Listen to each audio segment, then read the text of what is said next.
এরপরে প্রশ্ন করেছেন রকিবুল ইসলাম, আপনি জানতে চেয়েছেন, আমি জানতে চাই আমার মুসলিম ভাইদেরকে হত্যা করা হচ্ছে, এই সময় আমরা কি করব, ইসলাম কি বলে? ভাই রকিবুল ইসলাম, ইসলাম তো বলে কোনো মুসলিম ভাইকে হত্যা করলে আপনি তার যদি পাশে অবস্থান করেন, তার পাশে দাঁড়ানোর সুযোগ থাকে, তার জন্য পাশে দাঁড়িয়ে তাকে রক্ষা করার জন্য আপনি জালিমের বিরুদ্ধে লড়াই করা আপনার জন্য ফরজ।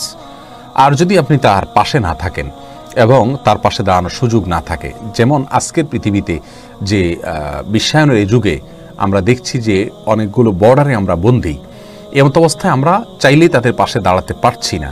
আর তাছাড়া যারা প্রতিবেশী আছেন ওখানে আশেপাশে, আপনার প্রতিবেশী যদি জুলুমের শিকার হয়, আপনার উচিত হবে তার পাশে দাঁড়ানো। এটা হলো ইসলামের নির্দেশ।